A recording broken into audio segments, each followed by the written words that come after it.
Okay, सबको good evening, सबको good evening, सबको good evening. Yes, good evening to all. Yes, we are learning about the breathing and exchange of gases.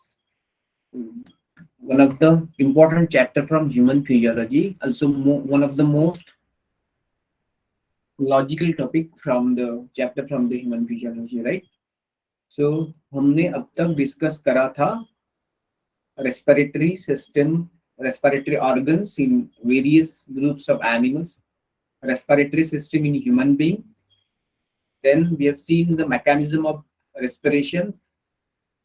We have seen the mechanism of breathing, inspiration, expiration. We have seen the exchange of gases and the transport of gases. Also, we have seen the transport of oxygen and carbon dioxide, oxygen, hemoglobin, association and dissociation curve.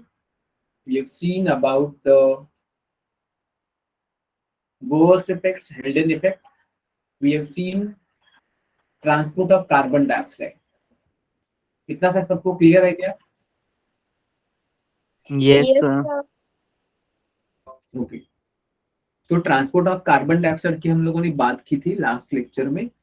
तो अभी एक blind blind PPT आपके सामने रख रहा हूं. मैं सिर्फ ब्लाइंड पीपीटी रख रहा हूँ सामने, सिर्फ मैं रिवाइज कर रहा हूँ. शांति से बैठ जाओ और सब आपका जो फोकस है, कंसंट्रेशन है, वो सब मैं जो बोल रहा हूँ उसको ध्यान से सुनो, उसको अंडरस्टैंड करो हर एक शब्द को. So are you ready for that? Yes, sir. Yes, sir. जोश बना होना चाहिए, जोश कोई कम नहीं होना चाहिए, जोश कोई कम ना हो. So are you ready for that? Yes, Yes, sir. sir. Yes, sir. Yes, good. So just see कि टिश्यू में क्या होता है, कि टिश्यू में ऑक्सीजन का यूज होता है for the cellular respiration. So oxygen oxidize करता है, फॉर एग्जांपल ग्लूकोज या फैटी एसिड या amino acid, depending upon the requirement and availability of the nutrient. Mostly that oxidizes glucose. So whatever may be the oxygen, the product is ATP, heat, energy, and waste byproduct carbon dioxide. So carbon dioxide जो बन रहा है tissue में, वो tissue को नहीं चाहिए. That is a wasteful product that must be removed out of the body. And carbon dioxide urine से या फीकल मैटर से बाहर नहीं जाता. That is a gas and that is a volatile. So that is removed out of the body through expiration. Right. तो जो carbon dioxide बढ़ती है टिश्यू में, तो टिश्यू की कैपिलरी में जाती है from higher partial pressure from the tissue to the quite lower partial pressure into the venous blood.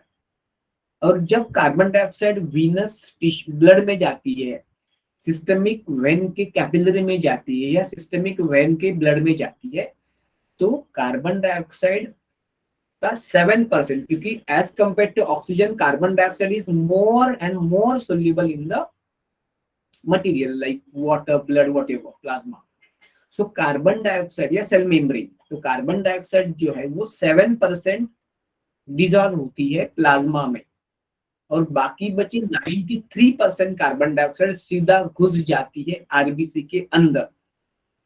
So out of the total CO2 that has entered into the venous blood, 7% carbon dioxide dissolved directly into the plasma, and remaining the major fraction, that is 93%, enter into the RBC present in the venous blood. Is it clear up to this point? Yes, sir. Yes, sir. Yes, sir. Yes, sir. Okay. So the 93% carbon dioxide, out of this, approximately 20 to 25%. NCERT में इतना दिया है कि actually होता है 23%. सो 20 to 25% या 23% that bind with the haemoglobin.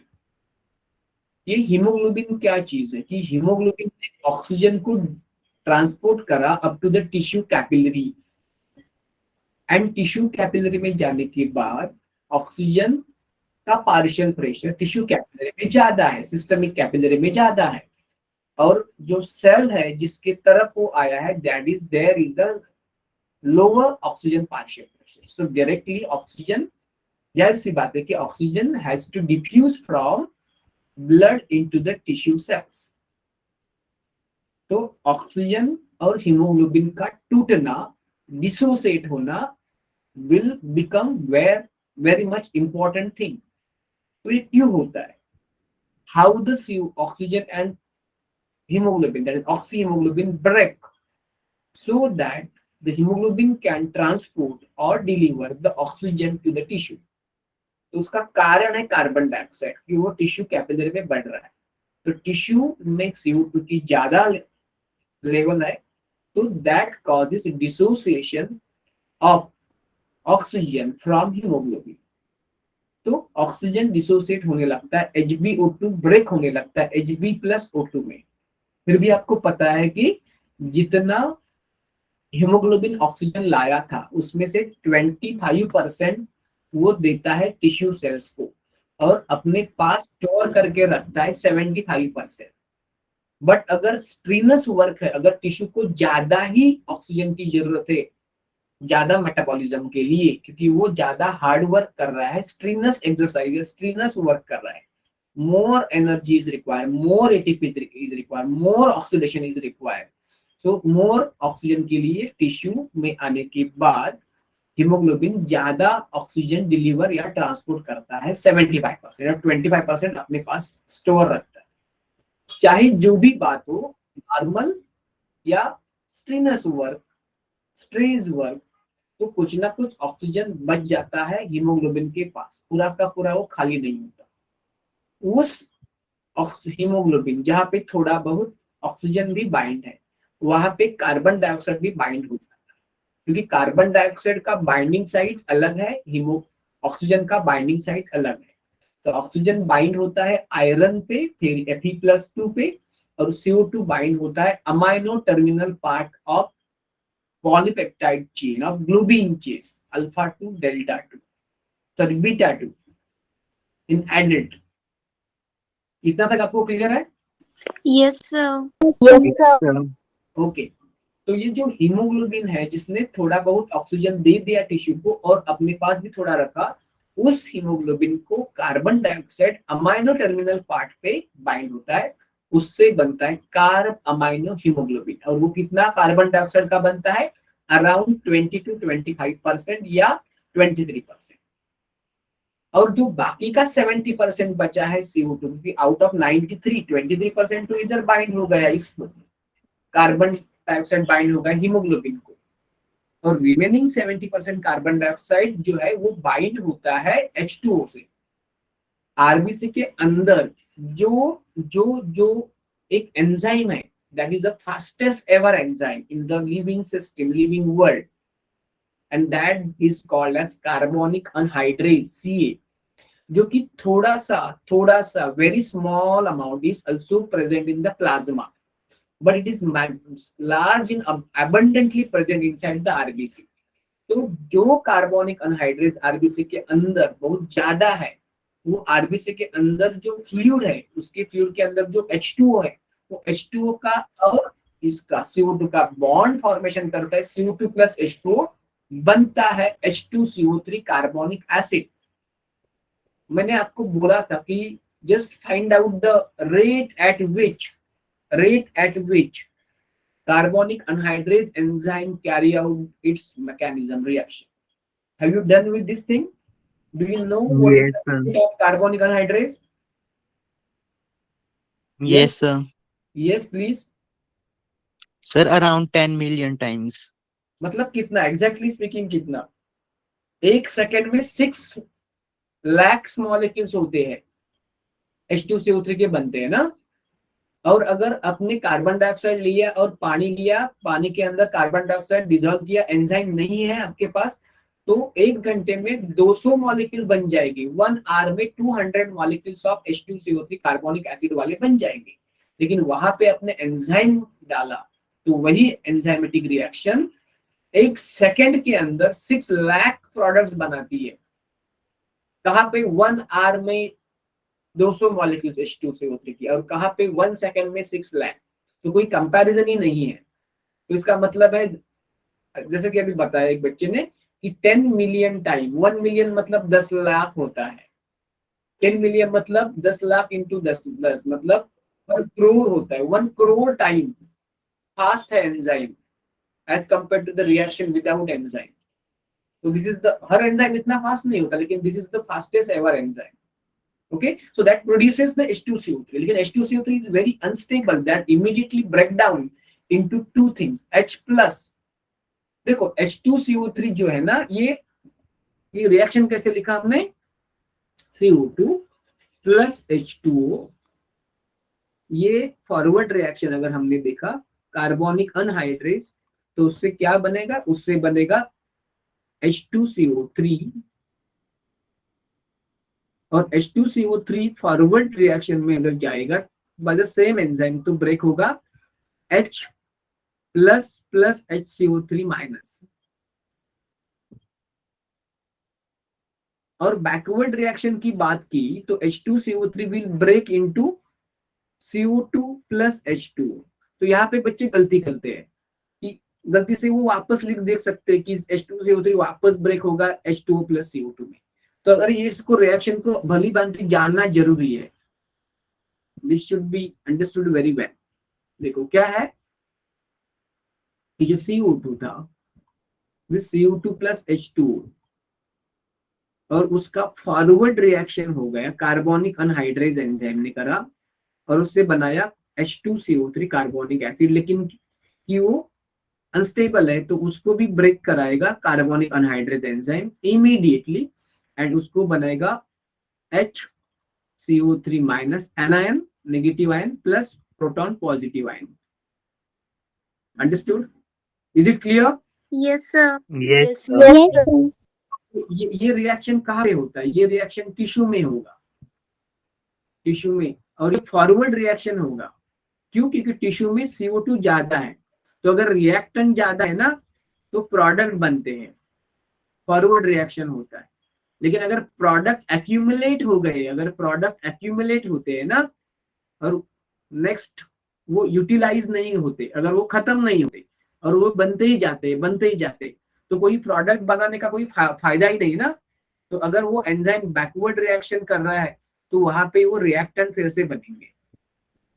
लेकिन अगर प्रोडक्ट घटते जा रहे हैं तो ये फॉरवर्ड होगा, अगर प्रोडक्ट एक्यूमुलेट हो जाएंगे तो ये रिएक्टेंट होगा। तो फॉरवर्ड रिएक्शन या बैकवर्ड रिएक्शन किस पे डिपेंड है, रिएक्टेंट ज्यादा है या प्रोडक्ट ज्यादा है। रिएक्टेंट ज्यादा है तो फॉरवर्ड रिएक्शन, प्रोडक्ट ज्यादा है तो backward reaction. Have you understood? Yes, sir. Yes, sir. Forward reaction में ही वो HCO3 प्लस H प्लस बनेगा, लेकिन बैकवर्ड रिएक्शन में अगर H2CO3 का हो जाता है तो वो वापस बनाता है CO2 प्लस H2। ये कहाँ बनता है हम लोग ध्यान देंगे। इतना आपको क्लियर है? Yes, Yes, sir. sir. Yes, sir. तो हमने देखा कि जो H2CO3 HCO3 माइनस बना वो बाहर जाता है आरबीसी के, it comes out of RBC, RBC के आउट हो जाता है, बाहर जाता है, आउट। और नेगेटिव चार्ज एक कम हुआ तो इसकी वजह से एक क्लोराइड इन हो जाता है, क्लोराइड अंदर जाता है, तो उसको बोलते हैं क्लोराइड शिफ्ट या Hamburger's phenomena. Remember? Yes, sir. Yes, sir. जो HCO3 बाहर आया था वो रिएक्ट करा, उसको क्या चाहिए,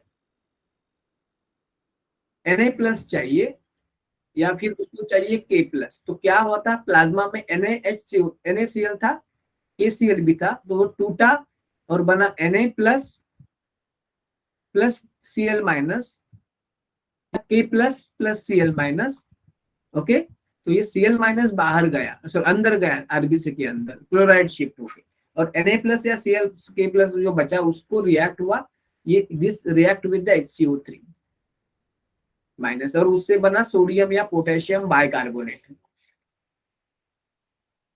और ये सब चीजें जो है वो टिश्यू के ब्लड में हो रही है, टिश्यू कैपिलरी के ब्लड में हो रही है। तो टिश्यू कैपिलरी से ये जो ब्लड, इसमें 7% अभी देखो 93% कार्बन डाइऑक्साइड आरबीसी के अंदर गया था, 7% प्लाज्मा में डिजॉल्व हुआ था। वही 93% जो आरबीसी के अंदर गया था उसमें से 23% ही अंदर रहा है in the form of carb haemoglobin. But जो 70% H2CO3 से फॉर्म हुआ था उसका वापस HCO3 फॉर्म हुआ, और वो HCO3 वापस आ गया प्लाज्मा में, मतलब 70% बाहर आ गया carbon dioxide in the form of, now it is in the form of sodium और पोटेशियम बाइकार्बोनेट।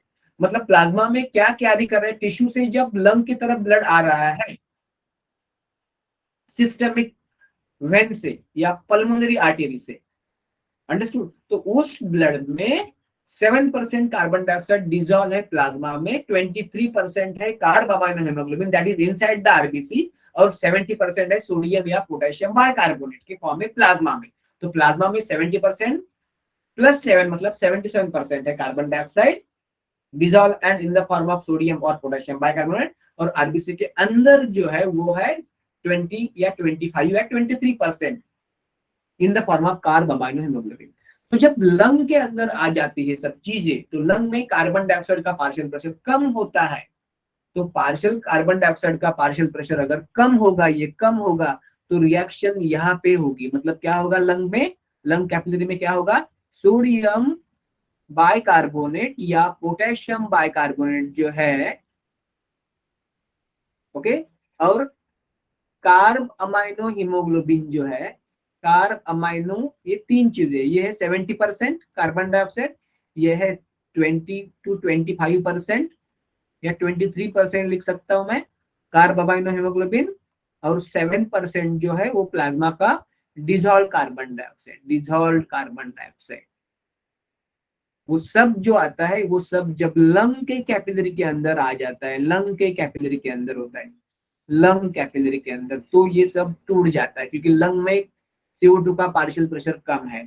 तो क्या होगा इधर, इधर ये जो है कार्ब अमाइनो हीमोग्लोबिन ये कैसे टूटेगा, ये होगा CO2 प्लस Hb, ये कैसे टूटेगा, ये टूटेगा Na या फिर K plus plus HCO3 minus, HCO3 minus वापस टूटेगा यहाँ पे CO2 प्लस H2O, और ये जो डिजॉल्व था ना, डिजॉल्व वो भी CO2 इफरवेसेंस बाहर निकालेंगे, और ये सब CO2, ये CO2, ये CO2, ये सब CO2 जाएगा अल्यूलस के अंदर, और अल्यूलस से बाहर जाएगा एक्सपिरेशन में। Is it clear to you? Yes, Yes, sir. sir. Okay. So this is the transport of carbon dioxide, transport of carbon dioxide from tissue to the lung and lung to outside, उसको expiration बोलेंगे, transport नहीं बोलेंगे, expiration बोलेंगे। Is it clear to you, all of you?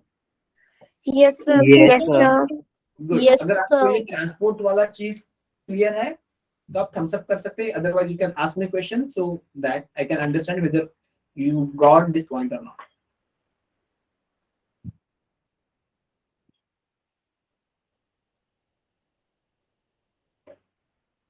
Yes.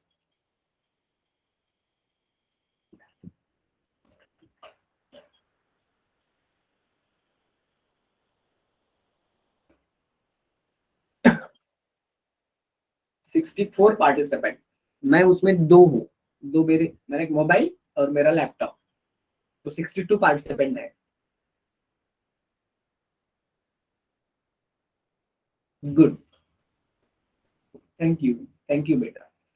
ये कोई बच्चे ना तो अपना अपना खुद का थम्स अप भी करते हैं और बाकी के लोगों का थम्स अप करते हैं, बहुत सारे बच्चे। Thank you, thanks for your appreciation.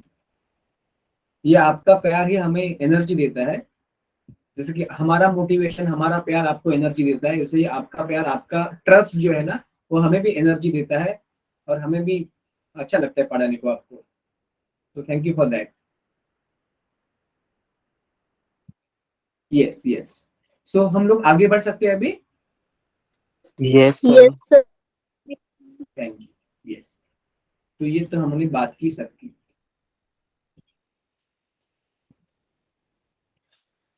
अभी आप आज खत्म भी करेंगे चैप्टर को, ज्यादा कुछ बचा नहीं।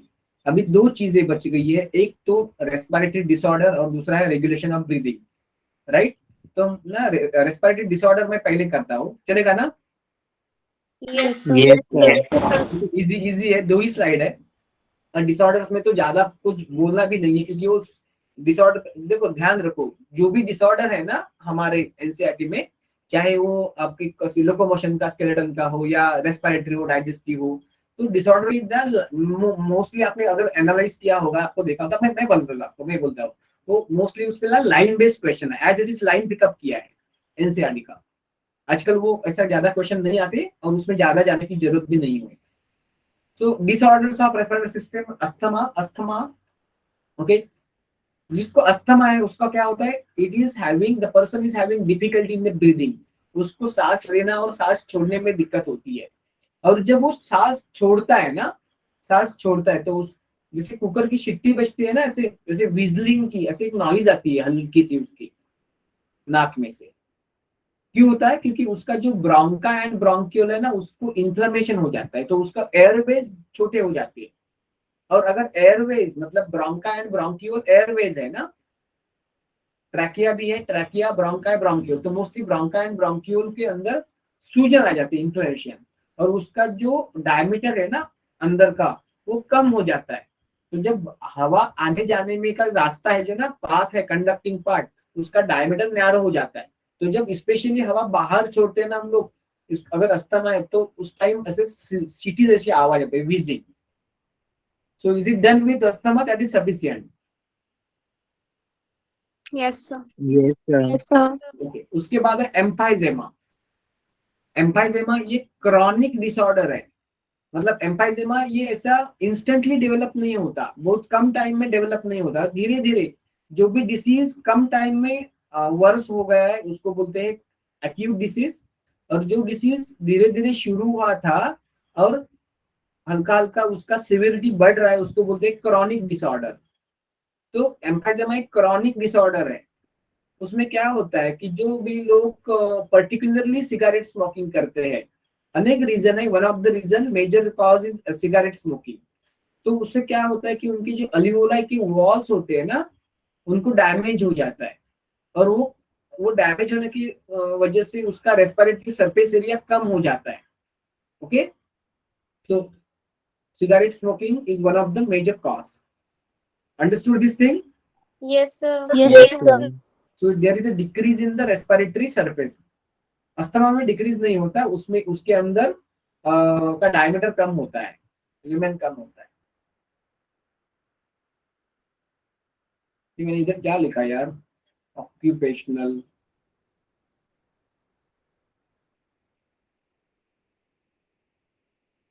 उसके बाद जो तीसरा दिया है वो ऑक्यूपेशनल रेस्पिरेटरी डिसऑर्डर, ऑक्यूपेशन से जुड़ा हुआ है, ऑक्यूपेशन से। देखो आपको पता होगा कि जो भी मजदूर लोग काम करते हैं ना, जैसे कि सपोज कोई स्टोन इंडस्ट्री है, ग्राइंडिंग हो रहा है जगह जहाँ पे स्टोन को ब्रेक कर रहा है, या कोई भी ऐसा इंडस्ट्री है जिसमें कोई डस्ट निकल रहा है, बहुत ही डस्ट निकल रहा है, हेवी डस्ट निकल रहा है, और वो डस्ट को एक्सपोज हो रहे हैं वहां के वर्कर, वहां के काम करने के लोग। तो जो इतना डस्ट निकलता है कि उनका जो डिफेंस मैकेनिज्म है, बॉडी का इम्यून मैकेनिज्म है, वो उस ज्यादा लेवल के डस्ट को कोप अप नहीं कर सकता, कोप अप नहीं कर सकता, और वो लॉन्ग टर्म एक्सपोजर हो जाता है ऐसे डस्ट का अगर बहुत लॉन्ग टाइम एक्सपोजर रहता है ना, तो लंग के अंदर भी सूजन आता है, इन्फ्लेमेशन हो जाता है। और यहाँ पे कुछ थोड़ा अलग होता है, मतलब फाइब्रस टिश्यू डेवलप हो जाते हैं, उसको बोलते हैं फाइब्रोसिस। और अगर फाइब्रोसिस हुआ ना, तो शायद वो रिवर्सिबल नहीं होगा, क्योंकि वो फाइब्रॉइड होते हैं ना, फाइब्रस टिश्यू, वो बाद में वो वैसे ही रह जाते हैं, वो बढ़ते जाते हैं, वो रिवर्सिबल नहीं होते। तो that can lead to the serious damage to the lung, क्योंकि लंग ऐसा ऑर्गन है जो बहुत सॉफ्ट है, बहुत डेलिकेट है, अंडरस्टैंड? क्योंकि उसको Yes, एयर लेना है, एयर छोड़ना है, कॉन्ट्रैक्ट रिलैक्स करना है, स्पॉन्जी है वैसे। तो अगर उसमें डस्ट जा रहा है तो वो हार्ड बनता है, फाइब्रॉइड बनता है, फाइब्रस टिश्यू डेवलप होता है, और ये फाइब्रस टिश्यू अगर बढ़ते जाते हैं तो उसके बाद वो मतलब ये नहीं होते, रिवर्ट बैक नॉर्मल नहीं होते। तो it is very serious damage to the lung. So इसके लिए जो वहां के वर्कर है ना, जैसे कि स्टोन इंडस्ट्री में या कोई भी एस्बेस्टॉस इंडस्ट्री है, एस्बेस्टॉस पता है ना आपको, एस्बेस्टॉस शीट पता है ना आपको? आपने केमिस्ट्री का प्रैक्टिकल किया होगा, उसमें ना एक ट्राइपॉड स्टैंड होता है, ट्राइपॉड स्टैंड पे के ऊपर एक आप लोग एक गॉज रखते हो ना, वायर गॉज, वायर गॉज के बीच में ऐसा एक व्हाइट वाला गोल मतलब राउंड ऐसा सर्कल रहता है ना, वो एस्बेस्टॉस शीट का रहता है। Clear? Yes, sir. Yes, sir.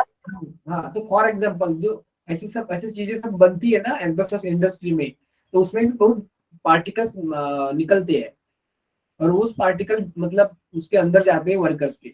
तो जैसे कि अंडर डेवलप या डेवलप मतलब अंडर डेवलप या पुअरली डेवलप कंट्रीज है, या अगर रिचली डेवलप्ड कंट्रीज भी है, और वो अगर अपने वर्कर का ध्यान नहीं रखते, तो ये तो बेचारे कुछ थोड़े पैसे के लिए उधर रात दिन काम करते हैं इतना, और वो उनको अवेयरनेस भी नहीं होता, खाने पीने की चीज नहीं मिलती, तो वो कहाँ से मास्क लाएंगे? ओके, तो और मतलब उनको स्पेशल टाइप का मास्क होना जरूरी होता है एक्चुअली, उनको गॉगल्स, उनको वो एक तरह का वो एप्रन और मास्क ऐसा सब मतलब शूज ग्लोव्स ऐसा देना जरूरी होता है, लेकिन उसको मतलब मास्क भी नहीं मिलता उनको, तो बहुत बुरा हाल होता है उन लोगों को। और वैसे लोग जो होते हैं ना, उनको बाद में उनका लाइफ का बाकी का हिस्सा जो होता है वो बहुत मतलब दर्दनाक होता है। Understood? So that causes serious damage to their lungs. So have you understood that is related to their occupation? वो कहाँ पे काम कर रहे हैं? Yes, sir. Yes, sir. Yes, sir. Yes, sir. So these are about the disorders of respiratory system. और कुछ बचा नहीं है ना, इंसेट में कुछ दिया नहीं है ना,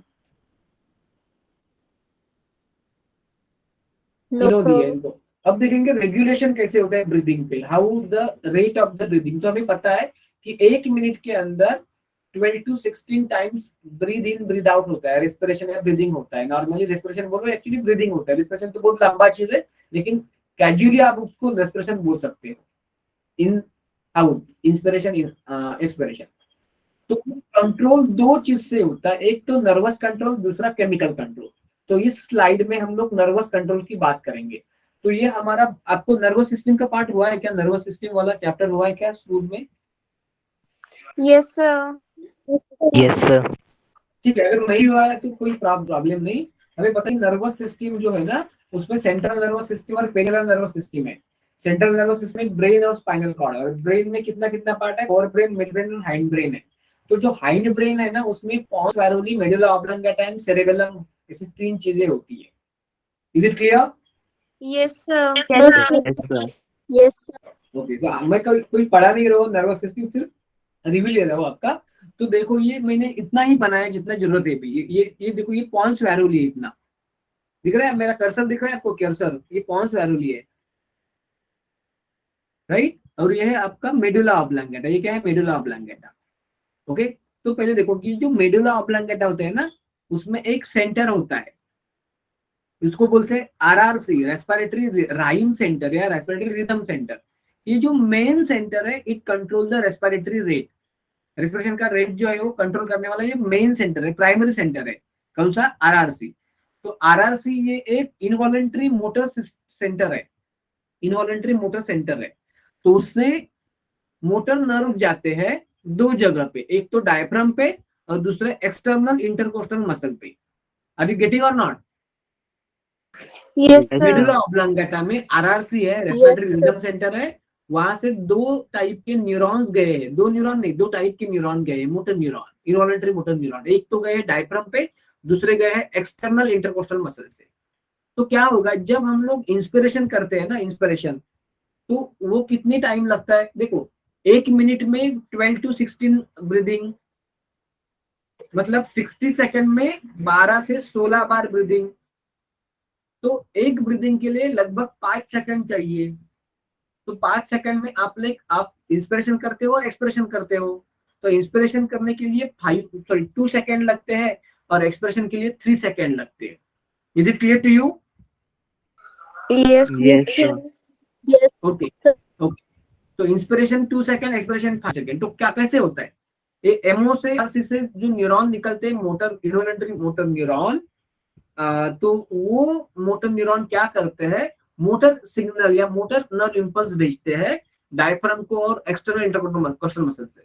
तो diaphragm and external intercostal muscle क्या होता है, कॉन्ट्रैक्ट हो जाता है, तो हम लोग इंस्पिरेशन करते हैं। आपको पता है contraction of this muscle that responsible for inspiration, right? Yes, sir. Yes, sir. वो सिग्नल कितने टाइम भेजता है, 2 सेकंड भेजता है, 2 सेकंड, 2 सेकंड के लिए भेजता है, फिर उसके बाद 3 सेकंड के लिए रुकता है, फिर 2 सेकंड के लिए सिग्नल भेजता है, फिर 3 सेकंड के लिए रुकता है। ये ऐसे नॉर्मल ब्रीदिंग में चलता है, नॉर्मल ब्रीदिंग का बात कर रहा हूं मैं, नॉर्मल ब्रीदिंग रेट का। ओके, 12 से 16 बार। नहीं तो जब जरूरत है तो ज्यादा भी होता है ना, फास्ट भी होता है ना इससे। Okay, Yes, sir. Yes, sir. Yes, तो आरआरसी है ना, उसको तो पता है कि सिग्नल भेजना है डायफ्राम पे और एक्सटर्नल इंटरकोस्टल मसल पे कॉन्ट्रैक्शन का, लेकिन उसको पता नहीं कि रुकना कब है, इसको पता नहीं कि रुकना कब है। तो क्या होता है कि पॉन्स वैरुली जो है ना, पॉन्स वैरुली उसके ऊपर का, उसमें एक सेंटर है, उसको बोलते हैं निमोटैक्सिक सेंटर। क्या बोलते हैं उसको? निमोटैक्सिक सेंटर। वो क्या करता है, वो एक्चुअली एमओ को मतलब आरआरसी को रेगुलेट करता है। मतलब आरआरसी ने 2 सेकंड के लिए वो कॉन्ट्रैक्शन का सिग्नल भेज दिया डायफ्राम और एक्सटर्नल इंटरकोस्टल मसल को, और कॉन्ट्रैक्शन हो गया, तो उसको रोकना है बाकी के बाद में 3 सेकंड के लिए, नहीं तो आरआरसी भेजता जाएगा कॉन्ट्रैक्शन, सिग्नल कॉन्ट्रैक्शन होता रहेगा। तो ऐसा नहीं होना चाहिए, कॉन्ट्रैक्शन 2 सेकंड के बाद रुकना चाहिए। अगर कॉन्ट्रैक्शन रुका तो ऑटोमेटिक रिलैक्सेशन हो जाएगा, पैसिव प्रोसेस है, क्योंकि उसके लिए कोई एनर्जी, कोई एटीपी नहीं, कोई कॉन्ट्रैक्शन नहीं, मसल का रिलैक्सेशन पे हो जाता है एक्सपिरेशन। तो ये आरआरसी को पता नहीं कब रुकना है, तो आरआरसी को रुकवाता कौन है? निमोटैक्सिक सेंटर अपने यहाँ से कोई नर्व इंपल्स भेजता है, किसको? आरआरसी को, और आरआरसी को रुकवा देता है, रुकवा देता है। तो मैंने देखा है, देखो ये देखो, ये आरआरसी निमोटैक्सिक सेंटर ने आरआरसी को सिग्नल भेजा और आरआरसी ने स्टॉप किया सिग्नल देना। तो जब आरआरसी 3 सेकंड के लिए स्टॉप करता है सिग्नल भेजना, तो हो जाता है एक्सपिरेशन, हो जाता है expression. Understood? Normal inspiration, normal expression clear है आपको? Yes, sir. Yes, Yes, sir. sir. और एक सेंटर Yes, होता है, उसको बोलते हैं एपनिस्टिक सेंटर। और एक सेंटर होता है, वो भी होता है, वो होता है इसमें मेडुला ऑब्लांगेटा में होता है। ये आरआरसी के पास एक सेंटर होता है, उसको बोलते हैं एपनिस्टिक सेंटर। एपनिस्टिक सेंटर क्या करता है? जो निमोटैक्सिक सेंटर ने करवाया था, क्या करवाता है? रुकवाया था ना, स्टॉप किया था, आरआरसी को स्टॉप किया था। तो कोई ना कोई चाहिए ना उसको स्टार्ट करने वाला, Yes, sir. तो उसको स्टार्ट करवाता है एपनिस्टिक सेंटर। तो आरआरसी सिग्नल कब भेजना है, कब रुकवाना है, पता नहीं है उसको। आरआरसी जब एपनिस्टिक सेंटर से ऑर्डर आता है कि आरआरसी भाई तू भेज दे सिग्नल, तो भेजता है, कॉन्ट्रैक्शन हो जाता है। और जब उसको पता नहीं कि 2 सेकंड हो गए, उस खुद से रुकता नहीं है, तो उसको रुकवाता कौन है? निमोटैक्सिक सेंटर, 3 सेकंड के लिए। बाद में 3 सेकंड खत्म तो इंस्टेंटली एपनिस्टिक से ऑर्डर आता है कि आरआरसी स्टार्ट हो जाओ। Understood? Yes, sir. Yes, Yes, sir. sir. तो Yes, sir. निमोटैक्सिक क्या करता है? रेस्पिरेशन, इंस्पिरेशन को बंद करवाता है, और एपनिस्टिक क्या करवाता है? इंस्पिरेशन को शुरू करता है। कैसे? वाया वाया आरआरसी, और आरआरसी एक्चुअली इंस्पिरेशन करवाता है। तो आरआरसी क्या ये इंस्पिरेटरी सेंटर या एक्सपिरेटरी सेंटर है? आरआरसी क्या है? एक्सपिरेटरी सेंटर है या इंस्पिरेटरी सेंटर है? अगर आपको क्लियर होगा ये मैकेनिज्म कि नहीं हो गया, नहीं हुआ? Hello, Yes, sir. Clear idea, clear नहीं हो रहा है क्या ये मैकेनिज्म?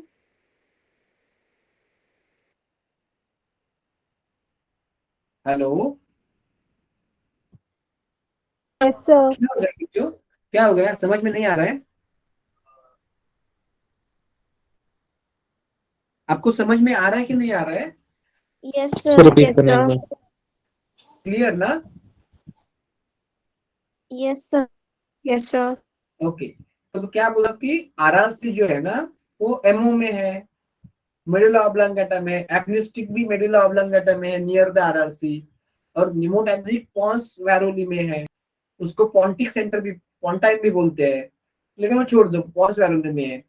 तो आरआरसी सिग्नल भेजता है डायफ्राम को और एक्सटर्नल इंटरकोस्टल मसल को, कॉन्ट्रैक्शन होता है उसका, और वो होता है 2 सेकंड के लिए, होता है इंस्पिरेशन, लेकिन उसको रुकवाता कौन है? निमोटैक्सिक, और शुरू कौन करता है? एपनिस्टिक। ठीक है? Yes, sir. Yes, sir. Okay, so that is a normal inspiration, normal expiration. तो मैं क्या बोल रहा था कि आरआरसी सेंटर जो है वो इंस्पिरेशन को शुरू करता है ना, इंस्पिरेशन को सिग्नल देता है कॉन्ट्रैक्शन का।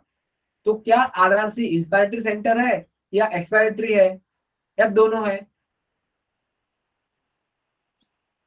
सर दोनों है, बहुत। दोनों है ना, क्योंकि इंस्पिरेशन तो एक्टिव प्रोसेस है, इंस्पिरेशन रुक गया तो एक्सप्रेशन भी होगा ना। Yes sir. तो आरआरसी खुद सिग्नल देता है या खुद सिग्नल देना बंद करता है, लेकिन खुद से नहीं करता। जब न्यूमोडायनेमिक से आता है ऑर्डर तो बंद करवाता है, एग्नोस्टिक से आता है तो शुरू करता है। Is it clear to you? Yes, sir. Yes, yes sir. Sir. Okay okay Yes. Okay. तो ये हो गया आपका न्यूरल कंट्रोल, न्यूरल कंट्रोल। अब देखेंगे केमिकल कंट्रोल, ये वाला स्लाइड, नेक्स्ट वाला स्लाइड। देखो केमिकल कंट्रोल मतलब क्या, जब हमारे बॉडी के अंदर मतलब ब्लड के अंदर कार्बन डाइऑक्साइड एंड हाइड्रोजन बढ़ गया, किसी काम की वजह से बढ़ गया, इसका मतलब क्या हुआ कि रेस्पिरेटरी रिदम सेंटर ने ठीक से काम नहीं किया। ऐसा हो जाता है, ये नॉर्मल प्रोसेस है, एबनॉर्मल नहीं है, बीच बीच में हो जाता है। तो कार्बन डाइऑक्साइड अगर बढ़ रहा है तो हाइड्रोजन आयन भी बढ़ेगा। हमने देखा है कि क्योंकि CO2 प्लस H2CO3 और H2CO3 बढ़ गया तो उसका मतलब है H2CO3 से बना HCO3 minus and H plus, तो CO2 बढ़ा तो H प्लस भी बढ़ेगा ना। Yes sir. ओके, तो Yes. जब बॉडी के अंदर CO2 एंड H प्लस बढ़ जाता है तो कोई ना कोई ऐसे कीमो सेंसिटिव एरिया होते हैं, कीमो रिसेप्टर होते हैं। वो कहाँ पे होते हैं? 3 जगह पे होते हैं। एक तो ये होते हैं हमारे एओर्टिक आर्क में, और होते हैं कैरोटिड आर्टरी में, और तीसरे वाले होते हैं मेडुला ऑब्लांगेटा में होते हैं। ओके, मेडुला ऑब्लांगेटा के पास कीमो सेंसिटिव एरिया भी रहता है। मतलब अभी तक हमने क्या देखा कि इस टाइप ये रेस्पिरेशन के बारे में क्या देखा कि chemo sensitive areas are present in the sorry MO के अंदर क्या है, आरआरसी है, एप्निस्टिक सेंटर है और कीमो सेंसिटिव एरिया है। लेकिन chemo sensitive area is related to the chemical control, and बाकी के दो जो है एप्निस्टिक सेंटर और RRC they are related to the neural control, nervous control. Okay, तो ये एओर्टिक आर्क का क्या है, हमें पता है हमारा जो हार्ट है वैसे 4 चेम्बर्ड है हार्ट, राइट। तो उसमें जो यस लेफ्ट वाला जो वेंट्रिकल है ना, इससे प्योर ब्लड बाहर जाता है, किससे? सिस्टेमिक आर्क से, सिस्टेमिक आर्टरी से, एओर्टा से। लेकिन सिस्टेमिक एओर्टा कैसे है, ये ऐसे कर्व है ना, वो नीचे आ रहा है, तो इसलिए उसको बोलते हैं एओर्टिक आर्च। क्या बोलते हैं उसको? Aortic arch. ये नीचे आ गया ना बेंड होके, तो इसको बोलते हैं एओर्टिक आर्क। आर्क मतलब ऐसे ऐसे आर्क, कर्व। और उसके पास ऐसे 3 वाली आर्टरी भी, 3 ब्रांचेस गए ना ऐसे, तो उसमें से एक ब्रांच है ना, उसका नाम है कैरोटिड आर्टरी। क्या नाम है इसका? Carotid artery. वो कहाँ पे गई है? वो ब्रेन ब्रेन को गई है। कहाँ पे गई है? ऐसे ब्रेन को गई है, ऐसे ब्रेन को गई है। Are you getting me? Yes, sir. Yes, sir. Yes sir. तो ये कैरोटिड आर्टरी जो है ना, उसके इनर वॉल के अंदर, इनर वॉल को क्या है, ये कीमोसेंसिटिव बॉडीज प्रेजेंट है, ये कीमोसेंसिटिव बॉडीज प्रेजेंट है रिसेप्टर वाली। और ये एओर्टिक आर्क के अंदर भी है। मतलब ये कीमोसेंसिटिव बॉडीज या रिसेप्टर्स 3 जगह पे है, मेडुला ऑब्लांगेटा में है, कैरोटिड आर्टरी के अंदर है और एओर्टिक आर्क के अंदर है। जैसे ही इसके अंदर ब्लड जाता है, ब्लड फ्लो होता है, इसके अंदर भी ब्लड फ्लो हो जाता है। तो ब्लड के अंदर अगर CO2 या H प्लस बढ़ा है, बढ़ गया है, तो उसको डिटेक्ट हो जाता है, उसको पता चलता है कि CO2 बढ़ गया है, तो CO2 को बाहर निकालना जरूरी है ना। Yes sir. तो CO2 को बाहर निकालना जरूरी, मतलब क्या करना पड़ेगा? तो एक्सपीरियंस। इंस्पिरेशन, हाँ, ब्रीदिंग का रेट बढ़ाना पड़ेगा ना, फास्ट फास्ट ब्रीदिंग करना पड़ेगा ना, ऐसा करना पड़ेगा कि नहीं? Fast fast yes sir. Yes, sir. Yes, sir. Breathing का रेट बढ़ाना, मतलब इंस्पिरेशन का ड्यूरेशन, इंस्पिरेशन कितना टाइम होता है, कितने टाइम के लिए होता है? 2 सेकंड के लिए होता है ना। Yes sir. तो अगर ब्रीदिंग का रेट बढ़ाना है, इंक्रीज करना है, तो इंस्पिरेशन का ड्यूरेशन घटाना होगा या बढ़ाना होगा? सर घटाना हो। घटाना होगा, क्योंकि अगर आपने से धीरे से इंस्पायर किया तो क्या होगा? ब्रीदिंग का रेट घट जाएगा ना। Yes sir. तो इंस्पिरेशन ऐसे जल्दी किया तो एक्सप्रेशन जल्दी होगा, क्योंकि हम लोग एक्सप्रेशन को ही एडजस्ट कर सकते हैं ना, एक्सप्रेशन तो उसका उसका रेसिप्रोकेट है ना। कितने Yes, टाइम के लिए आप कॉन्ट्रैक्ट करवा रहे हैं, 2 सेकंड के लिए कर रहे हैं, अगर आप उससे कम टाइम के लिए कॉन्ट्रैक्ट करवाया 1 सेकंड के लिए, तो इंस्पिरेशन का ड्यूरेशन कम होगा, और इंस्पिरेशन का ड्यूरेशन कम होता है तो रेस्पिरेशन का रेट बढ़ता है। ओके, तो CO2 बाहर फेंकना है जो बॉडी के अंदर एक्यूमुलेट हुआ है, तो उसके लिए क्या करना पड़ेगा, ब्रीदिंग रेट बढ़ाना पड़ेगा, मतलब इंस्पिरेशन का रेट घटाना पड़ेगा। मतलब जो एमओ में आरआरसी है, वो आरआरसी को फास्ट फास्ट सिग्नल भेजने पड़ेंगे, राइट।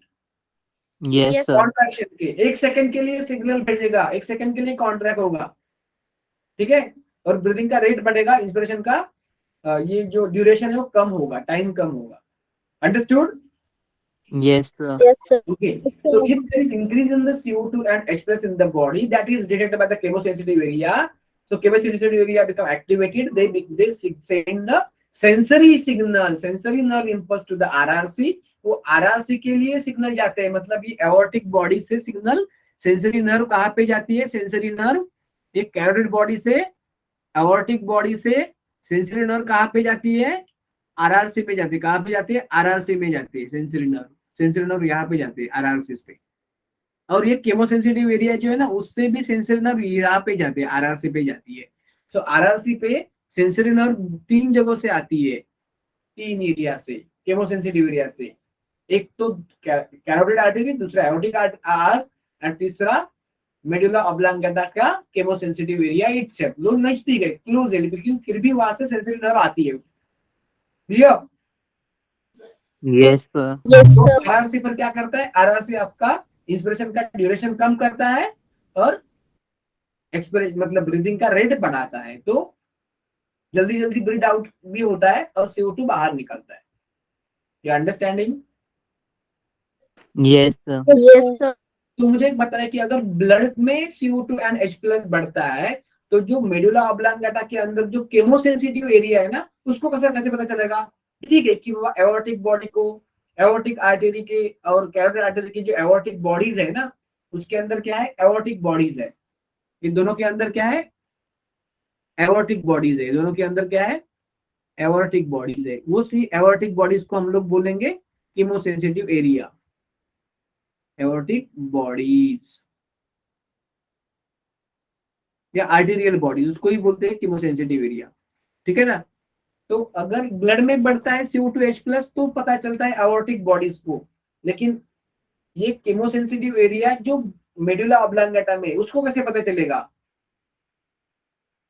सॉरी, यहाँ पे मैंने यस, इसको कैसे पता चलेगा जो कि कीमोसेंसिटिव एरिया मेडुला ऑब्लांगेटा का है, उसको कैसे पता चलेगा? हाउ इट कैन डिटेक्ट, इसके कांटेक्ट में CO2 कैसे आएगा? ब्लड से आएगा क्या किसी और से आएगा? Have you got my question? Sir, repeat करें question. मैंने क्या बोला कि ब्लड के अंदर CO2H प्लस बढ़ता है तो एओर्टिक बॉडीज को पता चलता है, क्योंकि वो डायरेक्टली ब्लड के कांटेक्ट में है।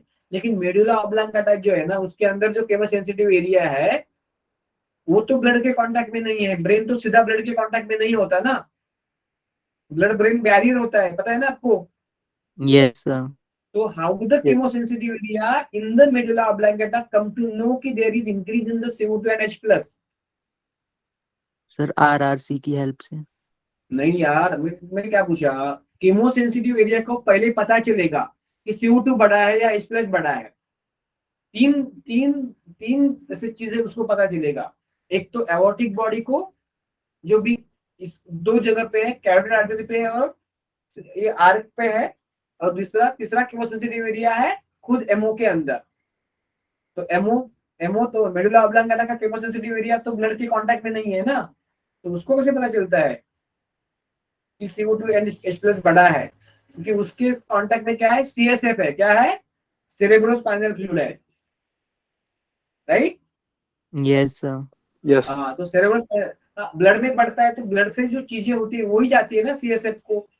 तो ब्लड में CO2 ज्यादा है तो CSF का भी CO2 बढ़ेगा, तो उसको पता चलेगा।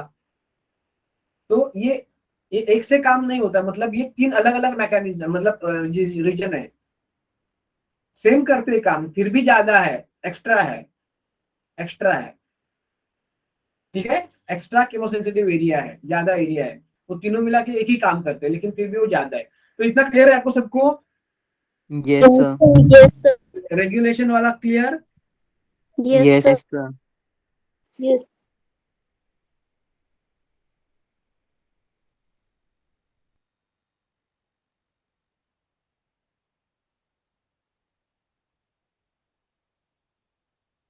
तो एनसीईआरटी में ना ऐसे सेंटेंस, कंफ्यूजिंग सेंटेंस लिखे हैं। क्या बोलती है एनसीईआरटी?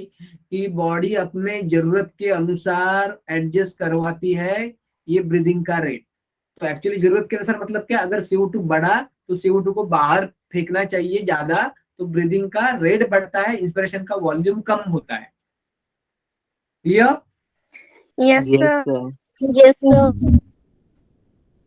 तो एनसीईआरटी और एक कंफ्यूजिंग बात करती है कि बॉडी में नेसेसरी एडजस्टमेंट होते हैं। तो क्या होते हैं नेसेसरी एडजस्टमेंट? अगर CO2 बड़ा है, उसको बाहर फेंकना है, तो इंस्पिरेशन का ड्यूरेशन कम होता है और रेस्पिरेटर का रेट बढ़ता है। That is called as necessary adjustment. Okay, आपको क्लियर हो गए सब चीजें? Yes, sir. Yes, sir. Yes, sir. Here we have ended with what we have considered the mechanism of whatever the पूरा chapter. This is the breathing and exchange of gases. यहाँ पे खत्म हो जाता है, right? Yes, sir. Yes, sir. Okay okay okay. तो अब हम लोग, अभी 10-12 मिनट है ना हमारे पास, Yes, sir. Yes, sir. तो हम लोग MCQ स्टार्ट करें क्या? Yes, sir. Yes, sir. Yes, sir. Yes, sir. कहाँ पे गए? Yes. Can you see my screen? Yes, sir. Yes. One minute, मेरे पे नहीं दिख रही है।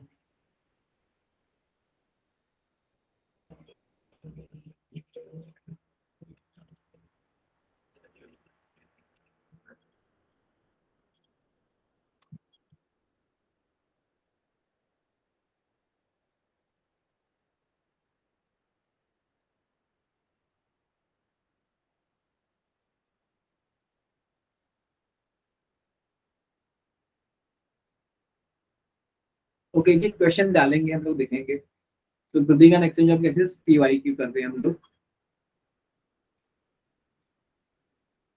PYQs नीट एंड एम्स वाले।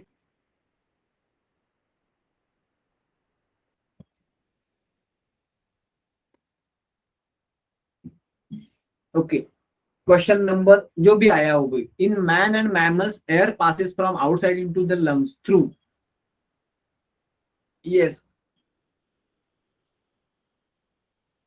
अभी आपको पता है क्या पे, मुझे मुझे व्हाट्सअप करना है आपको ना, मुझे व्हाट्सअप करना है, यहाँ पे देख।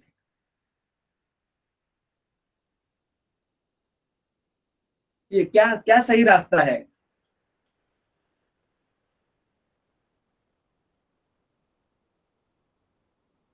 देखो, आपको आपको दिख रहा है क्वेश्चन कि नहीं दिख रहा है? Yes, sir. कोशिश करेंगे आंसर देने की, जरा फास्ट फास्ट फास्ट। यश आ गया, आ गया, हर्ष का आंसर आ गया, very good Harsh. Come fast, we don't have time यार, अरे जल्दी से खत्म कर। Very good Piyush. पीयूष, अब देख लो जरा आपका आंसर सही है क्या? Yes, sir. ब्रोंकियल के बाद ब्रोंकाई में चला जाएगा क्या एयर? पहले ब्रोंकियल में, उसके बाद ब्रोंकाई में चला जाएगा क्या? आपको ये पाथ ढूंढना। देखो No. ये देखो, ये गलत क्यों है? क्योंकि इसमें ब्रोंकियल पहले दिया है और बाद में ब्रोंकाई, अगर पहले ब्रोंका बाद में ब्रोंकियल होता है, राइट? ये कैसे आएगा?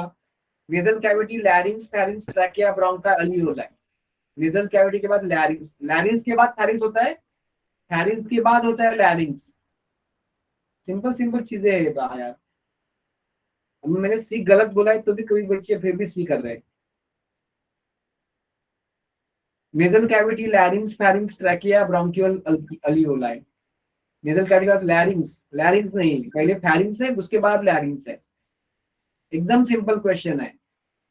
नेजल कैविटी के बाद फेरिंक्स, उसके बाद लैरिंक्स, उसके बाद trachea, ब्रोंका, bronchial, straight. Okay, so the answer is D. Next question. Correct option choose करो. Choose the correct option.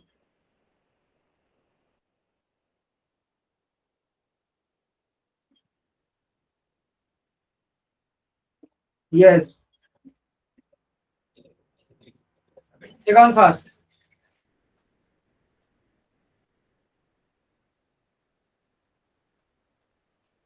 प्रेषित गलत दिया आंसर आपने.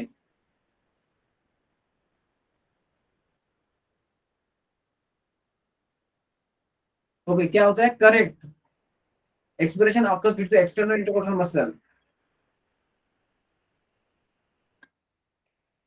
ठीक है, ये पार्शियली करेक्ट हो सकता है. Intrapulmonary pressure is lower than the atmospheric pressure. ये तो सीधी सी बात करी ना कि लंग के अंदर का प्रेशर कम है तो ही बाहर की हवा अंदर के अंदर आ जाएगी ना. Inspiration occurs when atmospheric is less than intrapulmonary. Atmosphere का कम है तो इंस्पिरेशन होगा क्या? बहुत ही सिंपल चीज No, है. sir. बाहर का ज्यादा है अंदर का कम है तो भी इंस्पिरेशन. तो इंट्रापल्मोनरी लो होना चाहिए, एटमॉस्फेयर ज्यादा होना चाहिए. तो सीधी सी बात है, यहाँ पे होगा एक्सपिरेशन.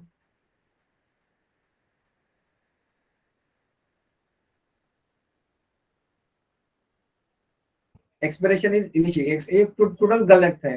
ये पार्शियली सही है लेकिन वो डायरेक्टली नहीं दिया है ना, ऐसे कैजुअल दिया है.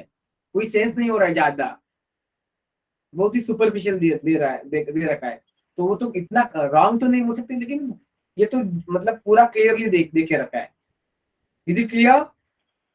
Yes, sir. Yes, sir. Yes, sir. Okay, उसके बाद next question. Partial pressure of oxygen in the alveoli of the lungs कितना होता है? क्वेश्चन नंबर 17 है इधर. कितना होता है? ब्लड से ज्यादा होता है, सेम होता है, कम होता है, या CO2 से कम होता है? अलियोला है, उसके पास कितना होता है? 104. और इधर जो ब्लड है उसमें कितना होता है? 95. तो ये आता है ना. Is it clear? Yes, sir. Okay, तो जाहिर सी बात है ये आएगा. Question number 19. आपका लेक्चर 9-10 को है ना दूसरा? Yes, sir. ठीक है, 5 मिनट, हम 5-6 मिनट हमारे पास है. The exchange of gases in the alveoli of the lung takes place by passive, active, osmosis, simple diffusion. आसान क्वेश्चन है 19. कैसे होता है एक्सचेंज ऑफ गैसेस? बस सिंपल डिफ्यूजन से होता है ना. एक्टिव ट्रांसपोर्ट में sir. सिंपल डिफ्यूजन से होता है. स्क्रीन चेंज हो रही है ना fast. 15 the ventilation movement. Question आ रहा है कि नहीं? No, sir. अभी नहीं आया. No, 15 नंबर क्वेश्चन नहीं आया? Sir, आ sir. गया. ओके, जरा फास्ट करो. The ventilation movement of the lung in mammal are governed by muscle walls of lung, diaphragm, intercostal, both B and C. ये आएगा ना. Yes, sir. दोनों कॉन्ट्रैक्ट होते तो इंस्पिरेशन होता है. मसल वॉल ऑफ लंग, ये तो पूरा गलत है. लंग का तो मसल का वॉल ही नहीं है. हाँ, ये भी सोचो. Tidal volume and expiratory reserve volume of an athlete is 500 ml and 1000 ml respectively. Tidal volume कितना है? 500 ml. और क्या दिखा? एक्सपायरेटरी रिजर्व वॉल्यूम क्या है? 1000 ml. What will the expiratory capacity? तो पूरा सिंपल है. कितना आ जाएगा? Sir, B. Sir, 1500 ml. PV plus ये RV ना. Yes, sir. आएगा. सिंपल सा ही है. कितना टाइम लगता है? 10 सेकंड में नहीं लगते अगर आपका अच्छा थ्योरी. ठीक है, next question.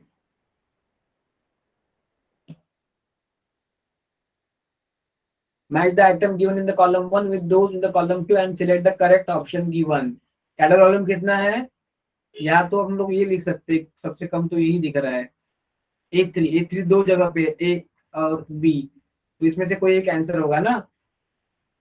Sir A option हाँ ए ए, बी का 2 है। इंस्पेक्टर रिजर्व वॉल्यूम कितना है? बी 1100 है। बी का 2500 से कितना है ना इंस्पेक्टर रिजर्व, सबसे ज्यादा वाला ये होता है। Yes sir Yes, sir. सब वॉल्यूम में सबसे ज्यादा ये, सब कैपेसिटी में सबसे ज्यादा क्या है? टीएलसी। वॉल्यूम में सबसे ज्यादा क्या है? आईसी। तो ये अभी हो गए बात B1, तो ये बी चीज होगी। हो गया ना? चेक करो C4 है क्या? Inspector reserve volume Yes, C4 sir. है। रेसिडुअल वॉल्यूम भी भरे। ठीक है, ठीक है, क्लियर आपको? Yes Yes, sir sir. Next question. Lungs do not collapse between breath and some air always remain in the lung, which can never be expelled because lungs collapse नहीं होते, क्योंकि लंग के अंदर कोई ना कोई एयर रहती है, वो कभी भी बाहर नहीं जा सकती। उसको हम लोग क्या बोलते हैं? उस एयर को क्या बोलते हैं? रेजिडुअल वॉल्यूम आरवी बोलते हैं। तो आरवी क्यों रहता है? क्यों रहता है? To prevent the collapsing of lungs. हाँ, लेकिन इसका आंसर कभी क्या है? There is a negative pressure in the lung, there is a negative intrapleural pressure pulling at the lung wall. मैंने बोला है उसका आंसर आपको। देखो, ये लंग है, ये लंग को चिपक के क्या है? अटैच होके क्या है? मतलब विसरल प्लूरल मेम्ब्रेन। उसके बाद है पैराइटल प्लूरल मेम्ब्रेन। दूसरे दोनों के बीच क्या है? प्लूरल फ्लूइड है ना। ये प्लूरल फ्लूइड का जो प्रेशर है वो क्या है? -4 है। मतलब देन द एटमॉस्फेरिक, मतलब एटमॉस्फेयर का अगर 760 है तो इसका है 756। तो ये क्या करता है? ये प्रेशर ये लंग को बाहर की तरफ खींचता है, क्योंकि ये नेगेटिव है। नेगेटिव है तो बाहर की तरफ खींचता है। तो बाहर की तरफ खींचता है तो लंग कोलैप्स नहीं होने देता। तो there is a negative intrapleural pressure that pulls the lungs walls. ठीक है? Yes, sir. यस अगर सर पॉजिटिव होता वो उसको और कंप्रेस करवाता। ठीक है? Yes, sir. और pressure in the lung is higher than the atmospheric pressure. ये कब होता है? ये होता है एक्सपिरेशन की बाद। एक्सपिरेशन की वजह से होता है। ये बात कर रहे हैं आफ्टर एक्सपिरेशन, क्योंकि सिर्फ आरबी बचा है, मतलब एक्सपिरेशन हो गया है। Right? Yes sir there is a negative pressure in the lung. Lung के अंदर नेगेटिव प्रेशर है तो क्या होगा? इंस्पिरेशन होगा। नेगेटिव मतलब एटमॉस्फेयर से कम, पॉजिटिव मतलब एटमॉस्फेयर से ज्यादा। तो पॉजिटिव है तो एक्सपिरेशन, नेगेटिव है लंग के अंदर इंट्रापल्मोनरी। ये इंट्राप्लूरल अलग है, इंट्रापल्मोनरी। लंग के अंदर इंट्रापल्मोनरी, लंग के बाहर प्लूरल मेम्ब्रेन के बीच में इंट्राप्लूरल, जो कि नेगेटिव है। नेगेटिव है इसलिए वो लंग को खींचता है आउटसाइड, तो लंग को कोलैप्स होने नहीं देता। Is it clear to you? Yes Yes, sir sir. Okay, ये एक क्वेश्चन करेंगे और रुक जाएंगे। Which one of the following is a possibility for most of us in regard to breathing by making a conscious effort?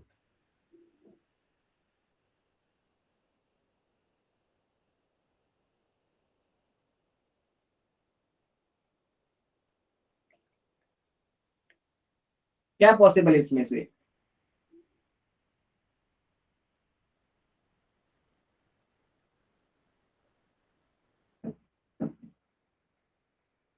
Can you do you do you have any idea about this question? Sir eustachian tube क्या होती है? Eustachian tube नहीं पता है? Eustachian tube जो middle ear को और अपने फैरिंग्स को कनेक्ट करती है ना, वो एक्चुअली, यस सर हाँ, ये मिडल ईयर का पार्ट होता है। मिडल ईयर का पार्ट आपने ईयर पढ़ा होगा नर्वस सिस्टम में, न्यूरल नर्वस कंट्रोल कोऑर्डिनेशन में। तो eustachian tube is a part of middle ear that connect the middle ear to the फैरिंग्स।